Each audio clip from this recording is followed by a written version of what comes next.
But I have some other breaking news stuff I want to talk about happening over on Twitter because there's a lot of stuff going on. For instance, Gays Against Groomers has apparently sent a cease and desist letter to one of their former members.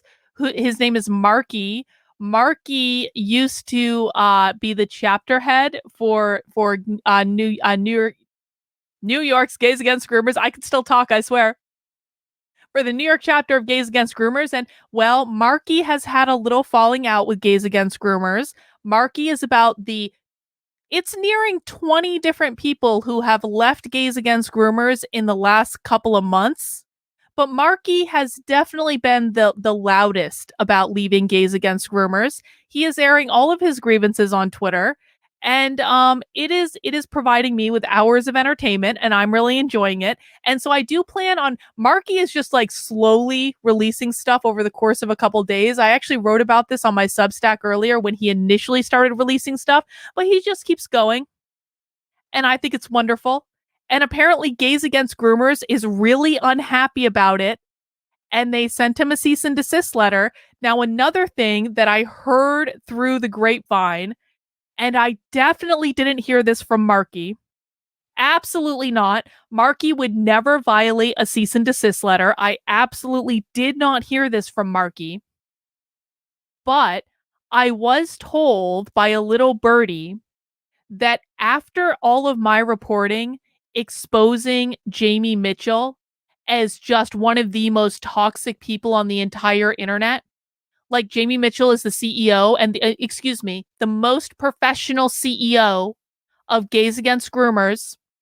And I reported that all of her members, because they're not even employees, Gays Against Groomers doesn't pay anyone, but I reported that all of her members were leaving Gays Against Groomers and they were all pissed off at her and they all hated her. And there was like a mass exodus of like 8 people all at once.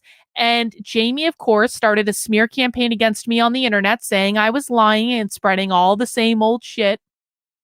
And I just kept reporting on all of the insanity. And as it turns out, people just kept leaving Gays Against Groomers. It's almost like when I said it was a toxic organization, I meant it. Anyway, after my reporting, my initial reporting on Gays Against Groomers, I heard from someone that was definitely not Marky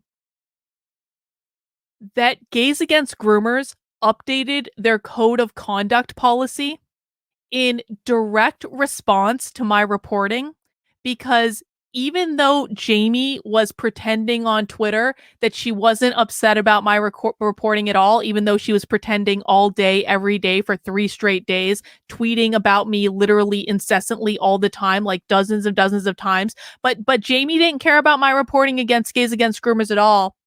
Nope.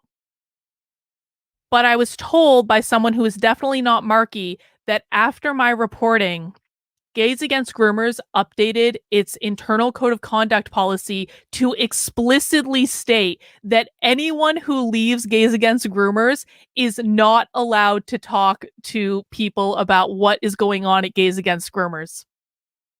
I'm sure it had nothing to do with me at all. I'm sure that Jamie was totally fine with my reporting, but that it is interesting to me that Jamie demands absolute silence from the volunteers in her organization that she pretends are her employees, but they're not, they're volunteers. And now she's demanding absolute silence if they leave and demanding they don't come and share with me all of their documentation about what's really going on because they've all been reading my reporting. And do you know what's really funny? And this is the last thing I'm going to say about this because we need to turn our attention back to the star of the show. You know what's really funny is I said to the whistleblowers when because I spoke to like 7 different whistleblowers, I think, in the first batch of whistleblowers from Gays Against Groomers. And I said to them, I was like, what this reporting is going to do is it's going to plant a seed in the head of everyone else who is left to Gays Against Groomers. And if they weren't already thinking about leaving, I promise you that we have planted a seed that they are not the only ones who hate Jamie. And just to think about the fact that there might be greener pastures. And since then, just magically, it's as though I'm an organizational psychologist. It's as though I know how this stuff works out.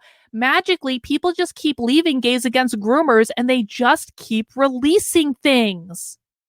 How could this possibly be? Jamie Mitchell is the most professional CEO in the history of CEOs. How could it be that all her volunteers, just one after the other, just keep leaving Gays Against Groomers if she is the most professional CEO?